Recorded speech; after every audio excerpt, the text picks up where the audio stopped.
Olivia Telford, Cognitive Behavioral Therapy. Simple techniques to instantly be happier, find inner peace, and improve your life. If you've ever dealt with the symptoms of depression or anxiety, you know how debilitating it can be. It's like all the good things about life are being kept just out of reach, and no matter how hard you try, you just can't seem to break free from the darkness you've found yourself in. Practitioners of cognitive behavioral therapy, also known as CBT, focus on identifying and then challenging the negative thought and behavior patterns that keep us stuck in debilitating periods of low or depressed mood and anxiety.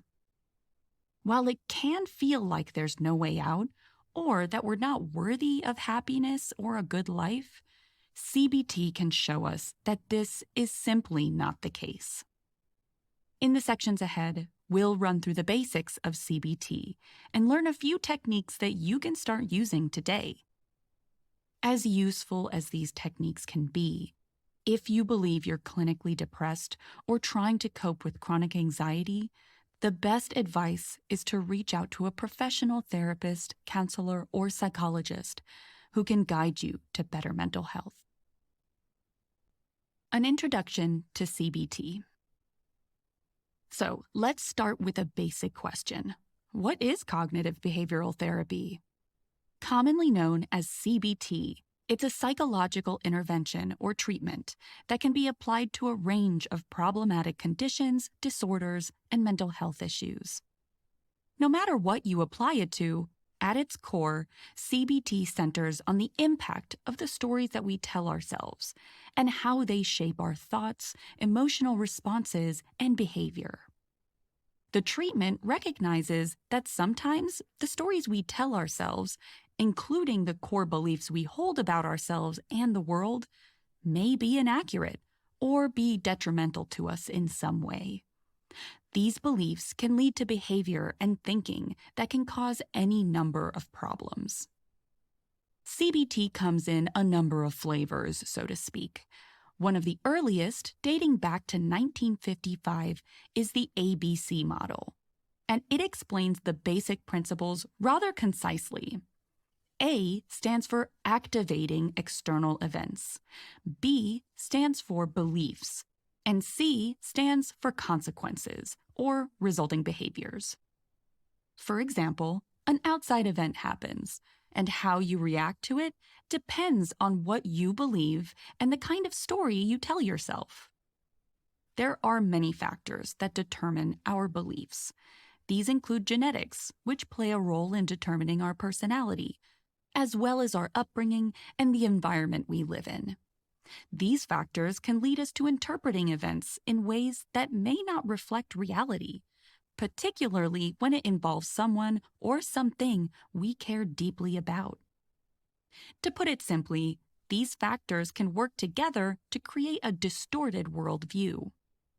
Not only that, negative stories and thought patterns can lead to a cycle of thinking that acts like a trap, one that can seem impossible to escape from.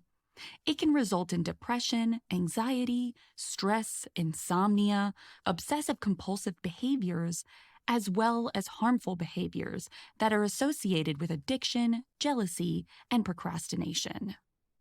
Fortunately, by identifying and questioning these patterns, CBT can help us with all of these issues. Let's take a look at how it can be applied to depression. The roots of depression are often tied to what therapists refer to as our self-schema. A schema is a set of beliefs and expectations about a person, thing, or scenario. Everyone possesses schemas about various aspects of life, and we all possess self-schemas, which influence the perceptions and beliefs we have about ourselves. Negative self-schemas can lead to the belief that we're hopeless failures, and to demoralizing thoughts such as, "What's the point of trying?"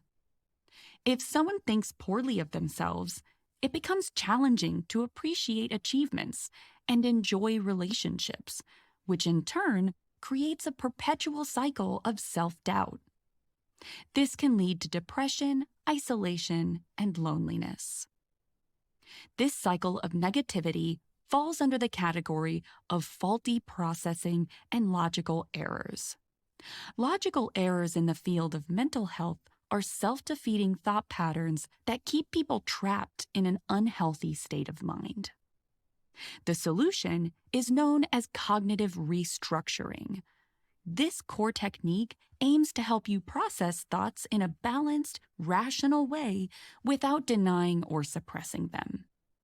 Cognitive restructuring involves 3 key steps: identifying unhelpful thoughts, weighing the evidence for and against those thoughts, and generating a rational, more helpful alternative. For example, if someone breaks up with you, it can lead to thoughts that you're unlovable and will end up alone forever. But if you stop and think about the evidence against this thought, you'll see a number of reasons. You might recognize that you've had many friends over the years, and that this wasn't your first relationship. This should tell you that people enjoy your company. There's also the fact that people usually date for years before finding the right partner, and that not everyone is a good match for you. This is just one example of how CBT works. Everyone has negative and disruptive thoughts from time to time. The point of CBT isn't to suppress these thoughts, but rather to identify them when they occur, re-examine them, and prevent them from leading you down the wrong path. Anxiety and exposure therapy. Anxiety is a term that can be difficult to talk about clearly. Part of the reason for this is that experiencing anxiety from time to time is a normal human response to a perceived threat. It's something we all feel. More than that, when anxiety becomes more severe, there are many different kinds of it, including panic disorders, generalized anxiety disorder, and social anxiety disorder. Panic disorder is a condition characterized by recurrent panic attacks, involving sudden and intense symptoms such as sweating, trembling, dizziness, heart palpitations, and racing thoughts. Generalized anxiety disorder, also known as GAD, is a condition where individuals worry about a wide range of events, finding it difficult to relax even after one concern is resolved. Social anxiety disorder, or SAD, is much like it sounds, a fear of social situations, leading to anxiety about parties, work, meeting new people, and engaging in small talk. Isolated moments of anxiety are natural and can even be helpful in motivating us to do something.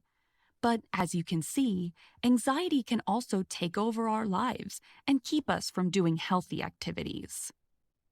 Cognitive restructuring can be a valuable tool in managing and alleviating anxiety. Broken down simply, this means recognizing unhelpful thoughts, weighing the evidence for and against those thoughts, and generating a rational, more helpful alternative. Thoughtful questioning is a great method to use when approaching these steps. For example, you can ask yourself, if my best friend was experiencing this kind of anxiety, what advice would I give them? Oddly enough, we're often more sympathetic and clear-headed when thinking of others. You can also identify anxious thoughts like, I can't cope with this, and try to replace them with more accurate thoughts like, I've had panic attacks before, and things turned out all right in the end. The goal is to shift perspective and cultivate a more rational and constructive mindset. Exposure therapy is another effective tool in the CBT toolbox. This is a way of confronting fears in a gradual, systematic, and empowering way. The process involves identifying specific anxiety-inducing situations, creating a hierarchy of fears, starting with the least frightening, scheduling exposures, and consistently facing these situations until the fear diminishes. Exposure therapy is an effective and proven way to diminish anxiety and help you to regain control of your life. But it must be conducted under the guidance of a mental health professional. Exposure therapy can also help with obsessive compulsive disorder, also known as OCD. This condition is characterized by intrusive, often disturbing thoughts that prompt compulsive behavior, such as repeating certain phrases or rituals. It may, but doesn't have to, involve fears of contamination and feeling compelled to wash your hands a certain number of times after touching something that seems unclean. Again, it's important to note that we all have intrusive thoughts occasionally. So trying to suppress and avoid intrusive thoughts altogether is not an effective solution. What can work well is exposure and response prevention, or ERP. The point of ERP is to encourage individuals to allow obsessive thoughts to surface without engaging in compulsive behaviors, thereby breaking the cycle of obsession, anxiety, and compulsion.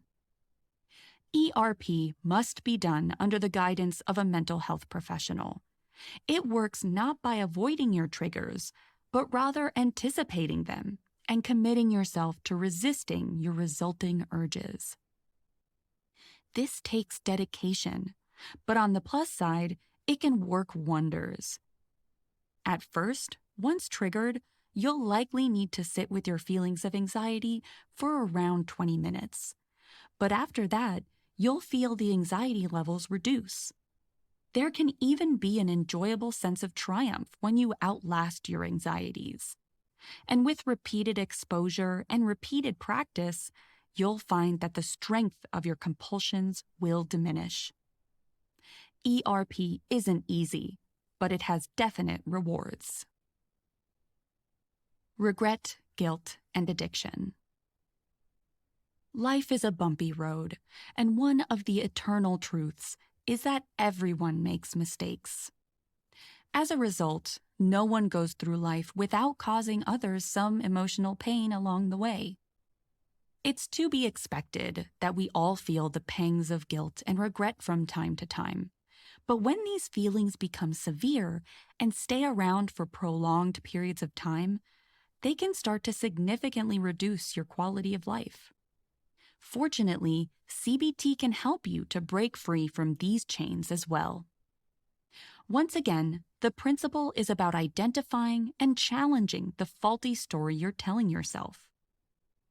If you're quick to tell yourself, "This is entirely my fault," every time something goes wrong, you can now begin to question this illogical assumption. The truth is, more often than not, you aren't responsible for everything. In most situations, there are a number of factors involved over which you have no control. But even if you're entirely responsible for something that went wrong, that doesn't mean you're sentenced to carry guilt and regret with you for the rest of your life. This is not healthy, and no one benefits from it. If you cheated on your partner and this resulted in a breakup, it's unlikely that your ex would realistically want you to carry that guilt and regret with you for the rest of your life.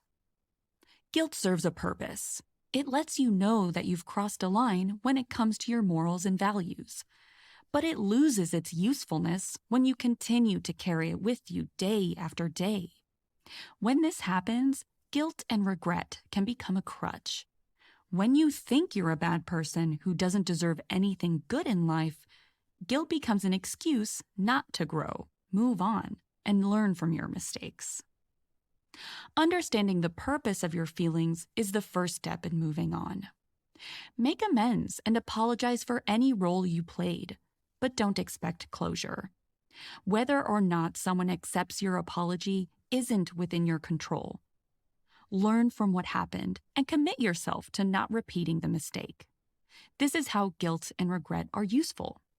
So the next time these feelings emerge, question them. If they no longer serve a purpose, you can begin to let go and break free from their hold on you. Addiction is another disorder that can be extremely difficult to free yourself from. We tend to think about addiction in terms of drugs and alcohol, but in reality, we can become addicted to anything that comes with a feeling of pleasure or reward, such as gambling, work, shopping, or even using the apps on your phone. Signs of addiction include feelings of withdrawal when you try to stop the behavior, losing interest in hobbies you used to enjoy, feelings of shame, and a disinterest in your appearance.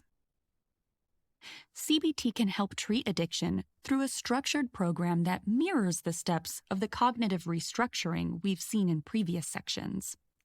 In this case, there are 4 stages: assessment, behavioral change, cognitive change, and relapse prevention. The assessment stage is made up of 5 W's, which encourages individuals to reflect on when, where, why, with whom, and what happens during their addictive behaviors. Are there certain scenarios that trigger your cravings? Are there certain people in your life that normalize your behavior? In the behavior change stage, you use this information to better structure your life to avoid these situations and replace them with activities that make you feel better about yourself. During the cognitive change stage, you start challenging unhelpful beliefs like, I am helpless against my cravings, or if I relapse, it means that all previous work I've done on managing my addiction was meaningless. It's important to recognize these false beliefs and replace them with factual thoughts, such as, yes, it's difficult to overcome addiction, but people do it every day. While relapse is also common, it doesn't erase your progress. Positive self-talk is important in the relapse prevention stage. It's also important to surround yourself with the right people, those who don't tempt your addictive impulses or make you feel bad. Remember, true friends are the ones who want the best for you. Therapeutic mindfulness. In this last section, we'll leave you with a couple of techniques that illustrate the growing field of mindfulness-based cognitive therapy, or MBCT. In many ways, MBCT complements the work done in traditional cognitive behavioral therapy, but there are some significant differences. The primary difference is that MBCT isn't centered on challenging and restructuring unwanted thoughts. Rather, it's about accepting these thoughts with the aim of letting them pass by in a peaceful manner.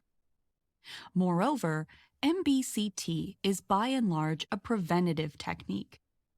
It's used to keep people from becoming depressed or anxious, while CBT is used to treat people who are already dealing with mental health issues. To put it another way, CBT is about doing, taking action to break harmful cycles of faulty processing and compulsive behavior. MBCT is about being. It's about paying attention to the present moment in a way that keeps you from obsessing over the past or the future. This is called being in a mindful state, and it's proven to create a more calm, safe, and peaceful well-being. Here are a couple of simple yet effective MBCT techniques that involve everyday activities. Let's start with a mindful eating exercise. Take a small piece of food, like a piece of dried fruit. Resist the automatic urge to immediately put it in your mouth. Take a moment to simply hold it. Notice how it feels against your skin. How would you describe its texture and color? What does it smell like? Does it make your mouth water? Now, put the food in your mouth, but don't start chewing. Hold it on your tongue. Roll it around. What does it taste like? Salty? Sweet? Are there layers to the flavor? Is it dry or juicy? After a few moments, you can start to chew. As you do, continue to observe and consider the flavor and texture of the food. Finally, when you swallow, Feel it moving down your throat and into your stomach. Repeat this exercise at the start of your next meal. When you take a mindful first bite, you're likely to slow down and enjoy your meal more. You'll taste more as you savor each bite and notice the different flavors of each ingredient. You can do a similar exercise when you're walking. Find a calm and green space to walk around if possible. Use all your senses as you take each step. What does the ground feel like under your foot? Is it hard concrete? Uneven stones? Soft soil? What sounds do you hear? What color is the sky? Are there any smells in the air? What does the air feel like when you breathe it in? By making these kinds of exercises a regular part of your daily routine, you can effectively reduce your engagement with anxious or obsessive thoughts that can lead to compulsive, unhealthy behavior. Rest assured that no one, not even seasoned practitioners of mindfulness, live without unwanted thoughts. But with both mindfulness-based cognitive therapy and cognitive behavioral therapy, you have excellent tools to calm your mind and better manage unhealthy or unwanted thoughts when they arise.